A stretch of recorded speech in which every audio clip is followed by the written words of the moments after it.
Annapolis. Where are we at? Marina? Annapolis City? Actually, dude, I started recording. What are you doing today, Dave? We're going to Annapolis. Okay, where are we at? Annapolis City Marine. Marina. Marina.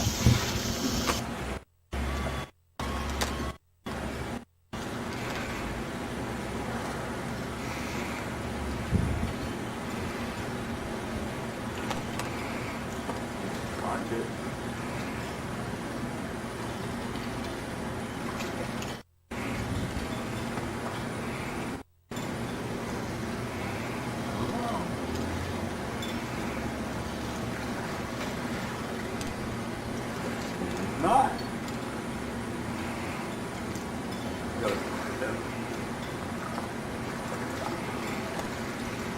There's a truck on it, though, Dave. Oh, that one. False alarm.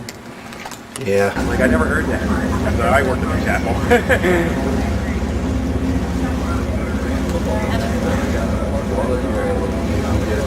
As you leave City Dock, on your left you can see the spires and domes that have made the city of Annapolis famous for many years. Right here in the foreground of City Dock, Annapolis was founded in the 1650s. In 1694, Annapolis became the capital of the Republic of Maryland. In 1695, the colonial treasury was established here, and in 1696, King William's School was founded.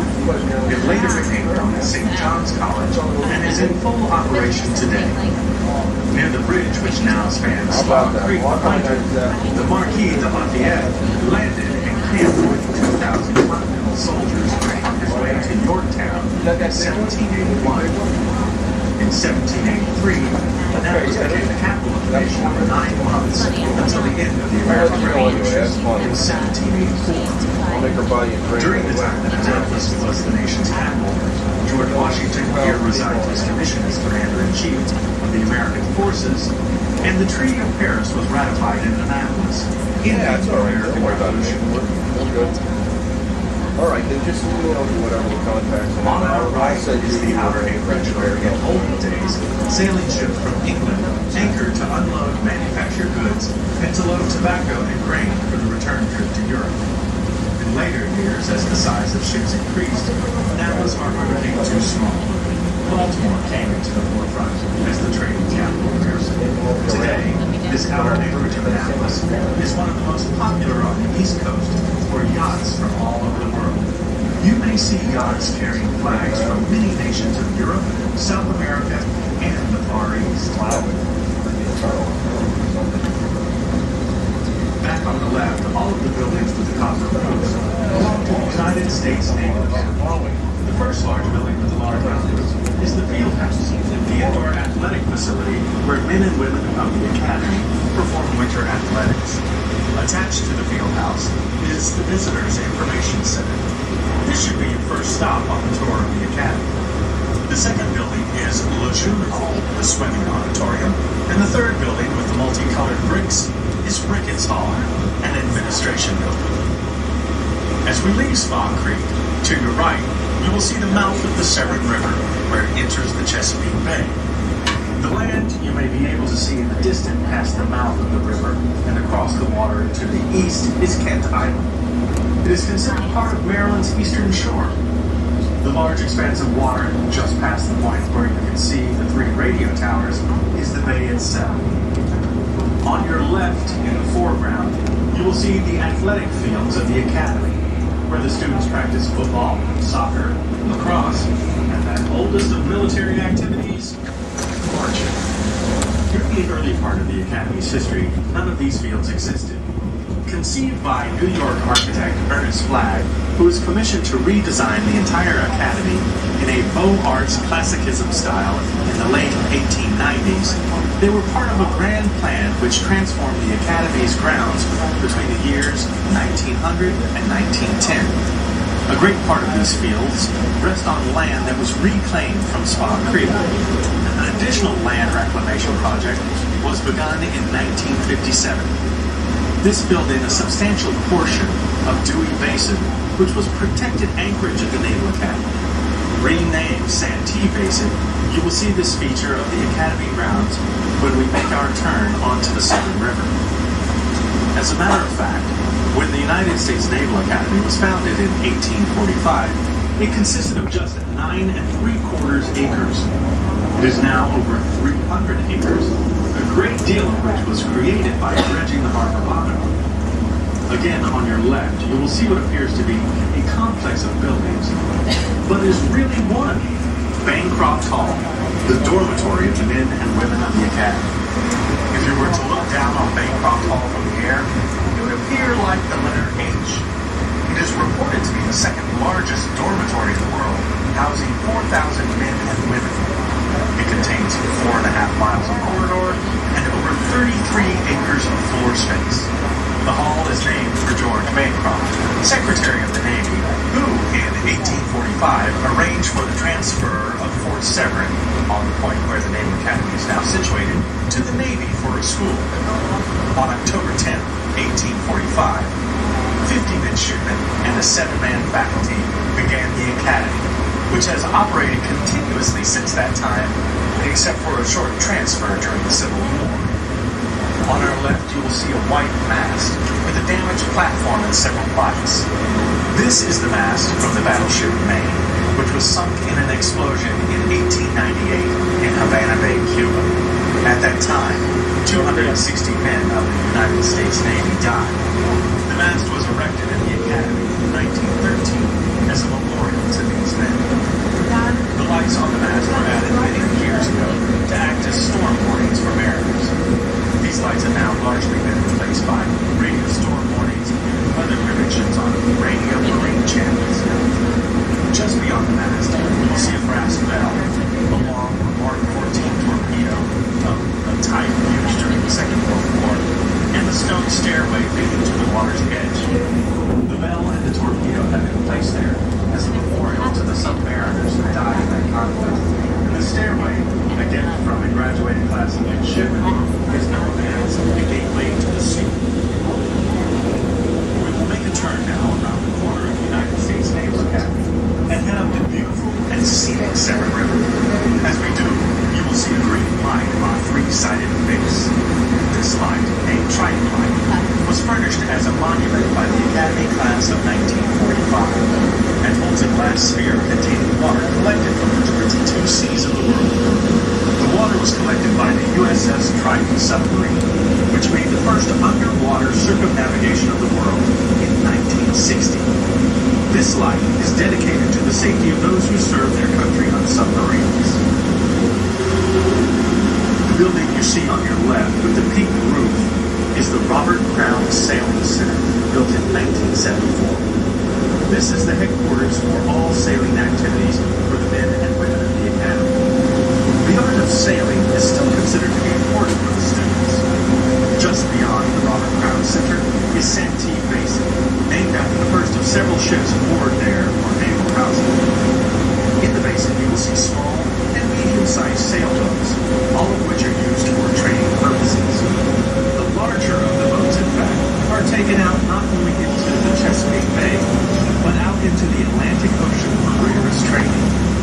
In these small boats, the students acquire a healthy respect for the might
that look like oil tankers out there.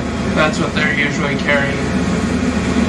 We are about to turn and head, or we are turning to head back into our slip at City Dock, but we wanted to point out some of the other cruises we have going on. Tomorrow we have our Day on the Bay cruise going to St. Michael's. That is a 7.5-hour cruise day. You leave here at 10 a.m., you get to cruise over to St. Mike's and spend about 3 hours enjoying the little waterfront town there before returning back to Annapolis. It's a fun day if you have the opportunity. It's well worth going.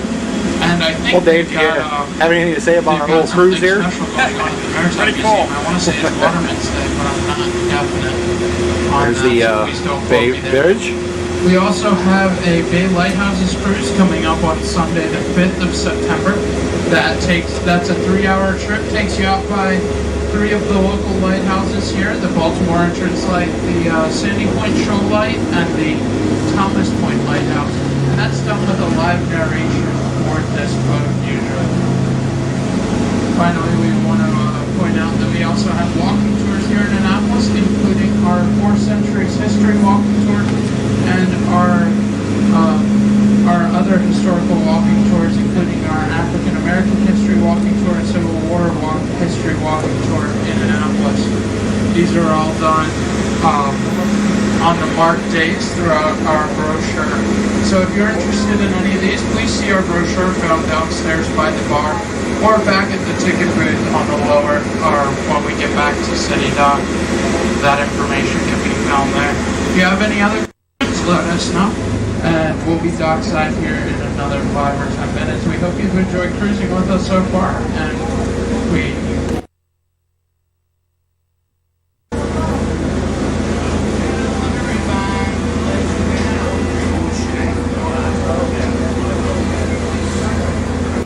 Oh,